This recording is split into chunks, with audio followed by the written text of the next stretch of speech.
దివంగత మహానేత వైఎస్ఆర్ రెండు తెలుగు రాష్ట్రాల రైతుల గుండెల్లో నిలిచిపోయారని వైసీపీ నేత వైవి సుబ్బారెడ్డి అన్నారు.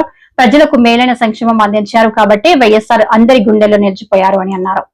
ఈ రోజుకి దేశంలో ఏ ముఖ్యమంత్రి చేయని విధంగా పాలన సాగించారు కాబట్టి ఆయన చనిపోయి 16 సంవత్సరాలైనా ఈ రోజుకి తెలుగువారి గుండెల్లో గూడు కట్టుకొని ఉన్నాడంటే ఆయన చేసిన పాలన, ఆయన చేసిన మంచి కార్యక్రమాల వల్లనే అని చెప్పి ఈ సందర్భంగా తెలియజేసుకుంటూ ఉన్నాం.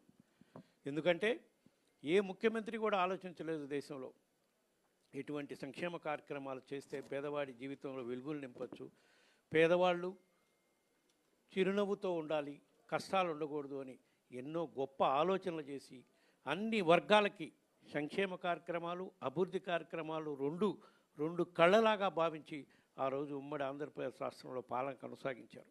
మరీ ముఖ్యంగా రైతాంగానికి ఉమ్మడి ఆంధ్రప్రదేశ్ రాష్ట్రంలో అధిక శాతం రైతాంగం తెలంగాణ రైతులకైతే ఉచిత కరెంటు వల్ల ఎంత గొప్ప మేలు జరిగిందో ఈరోజు తెలంగాణ రాష్ట్రంలో ఏ రైతును అడిగినా కూడా చెప్తారు.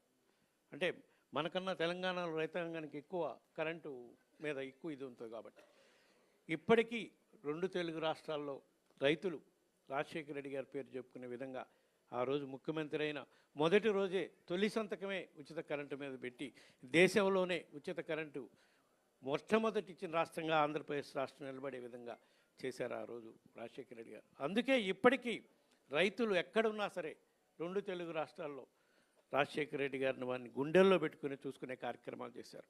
రైతు సుఖంగా సంతోషంగా ఉండాలి, రైతే రాజు అనే విధంగా రాజశేఖర రెడ్డి గారు పాలన చేసి రైతులకు ఎన్నో మేలైన కార్యక్రమాలు చేశారు. ఆ తర్వాత రాజశేఖర రెడ్డి గారు చేసిన గొప్ప మేలైన కార్యక్రమాల్లో చెప్పుకోదగ్గది పేదవాడికి విద్య, వైద్యం అందుబాటులోకి తీసుకురావడం కోసం ఆ రోజుల్లోనే దేశంలో మొట్టమొదటిసారిగా ఆరోగ్యశ్రీ కార్యక్రమం మొదలుపెట్టాడు. పేదవాడికి వైద్యం, ఉచిత వైద్యం ఎంత ఖర్చైనా చేయించే కార్యక్రమం ఆ రోజు స్వర్గీయ రాజశేఖర రెడ్డి గారు కలలగిని పెట్టిన పథకమే ఆరోగ్యశ్రీ పథకం. దేశంలో మొట్టమొదటిగా మన ఆంధ్రప్రదేశ్ రాష్ట్రంలో రాజశేఖర రెడ్డి గారు స్టార్ట్ చేశారు.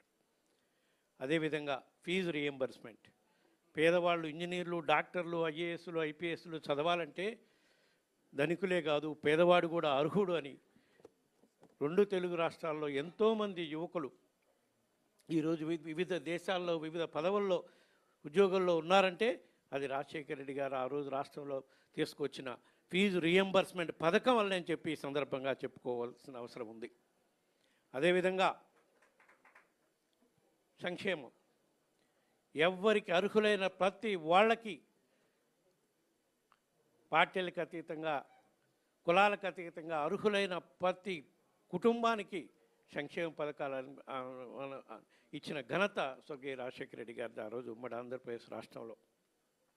ఇన్ని మేలైన కార్యక్రమాలు రాజశేఖర రెడ్డి గారు చేశారు కాబట్టి ఈ రోజుకి 16 సంవత్సరాలైనా కూడా ఆయన్ని ప్రజల గుండెల్లో పెట్టుకొని ఈరోజు పూజించుకునే విధంగా చేస్తూ పోయారు.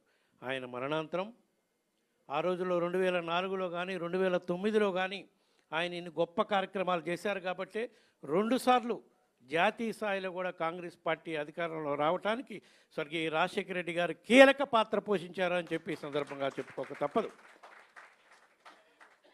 ఆ తర్వాత కాంగ్రెస్ పార్టీ రాజశేఖర రెడ్డి గారి మరణాంతరం ఏ విధంగా రాజశేఖర రెడ్డి గారిని కుటుంబాన్ని ఇబ్బందులు పాలు చేసే విధంగా చేసిందో మనం చూసాం. రాజశేఖర రెడ్డి గారి ఆశయాల సాధన కోసం రాజశేఖర రెడ్డి గారు తలపెట్టిన పథకాలని, పేదవాళ్ళకి మంచి జరగాలి, మేలు జరగాలని మొదలుపెట్టిన కార్యక్రమాలని ముందుకు తీసుకొని పోవటం కోసమే జగన్మోహన్ రెడ్డి గారి నాయకత్వంలో వైఎస్ఆర్ కాంగ్రెస్ పార్టీ స్థాపించడం జరిగింది. వైఎస్ఆర్ కాంగ్రెస్ పార్టీ స్థాపించిన దగ్గర నుంచి కూడా రాజశేఖర రెడ్డి గారు ఏ విధంగా అయితే నిరంతరం పేదవాళ్ళ గురించి ఆలోచించేవాళ్ళు, అదేవిధంగా మన నాయకుడు జగన్మోహన్ రెడ్డి గారు కూడా పేదవాళ్ళు సుఖంగా సంతోషంగా ఉండాలి అని ఎన్నో ఆలోచనలు చేసి మనం అధికారంలోకి వచ్చినాక ఏ విధంగా అయితే స్వర్గీయ రాజశేఖర రెడ్డి గారు గొప్ప కార్యక్రమాలు చేశారో, చేసి ఆ రోజుల్లోనే దేశంలో గొప్ప ముఖ్యమంత్రిగా నిలిచిపోయారు. మళ్ళా అవన్నీ రాజశేఖర రెడ్డి గారిని తలపించే విధంగా మన నాయకుడు జగన్మోహన్ రెడ్డి గారు ముఖ్యమంత్రి అయినాక 2019లో రాజశేఖర రెడ్డి గారు అమలు చేసిన పథకాల కన్నా ఎన్నో పథకాలు తీసుకొచ్చి పేదవాళ్ళ కోసం మరీ ముఖ్యంగా ఏదైతే ఆయన ఆలోచన చేశారో విద్య వైద్యం పేదవాడికి అందుబాటులోకి ఉండాలని, రైతులు సుఖంగా సంతోషంగా ఉండాలని ఏ విధంగా చేశారో వాటిని అన్నింటిని కూడా రాజశేఖర రెడ్డి గారు పేదవాడి గురించి 4 అడుగులు ముందుకేస్తే మన నాయకుడు జగన్మోహన్ రెడ్డి గారు పేదవాడి కోసం 10 అడుగులు ముందుకేసి ఎన్నో మేలైన కార్యక్రమాలు అమలు చేసిన ఘనత మన పార్టీ అధ్యక్షుడు జగన్మోహన్ రెడ్డి గారిదని చెప్పి ఈ సందర్భంగా తెలియజేసుకుంటున్నాం.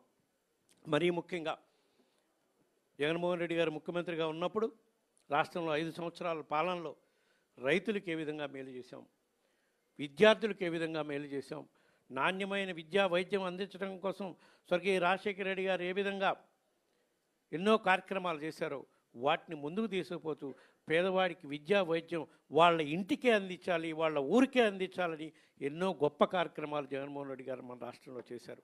మీరు చూశారు, వైద్య సేవలు అందించడం కోసం గ్రామాల్లో వాడల్లో క్యాంపులు పెట్టించి ఉచిత మెడికల్ చెకప్లే కాకుండా ఉచిత వైద్యం ఉచిత మందులు ఇచ్చే విధంగా కూడా జగన్మోహన్ రెడ్డి గారు ముఖ్యమంత్రిగా ఉన్నప్పుడు ఎన్నో కార్యక్రమాలు చేశారు. జిల్లాకు మెడికల్ కాలేజీ అదివరకు రాష్ట్రంలో మొత్తం మీద 11 మెడికల్ కాలేజీలు ఉంటే జగన్మోహన్ రెడ్డి ముఖ్యమంత్రి అయినాక 16 మెడికల్ కాలేజీలని కొత్తగా నిర్మించి పేదవాడికి నాణ్యమైన వైద్య విద్య అందుబాటులోకి తీసుకొచ్చి హాస్పిటల్ ఫెసిలిటీ జిల్లా కేంద్రాల్లో ఉండాలి అని ఎంతో ముందు చూపుతో జగన్మోహన్ రెడ్డి గారు 5 సంవత్సరాల్లో 16 మెడికల్ కాలేజీలను ప్రారంభించడానికి చర్యలు తీసుకోవడం జరిగింది. ఈ విధంగా రాజశేఖర రెడ్డి గారి కళలను సాకారం చేసుకుంటూ ఏ విధంగా అయితే ఇంకా మెరుగైన పాలన జగన్మోహన్ రెడ్డి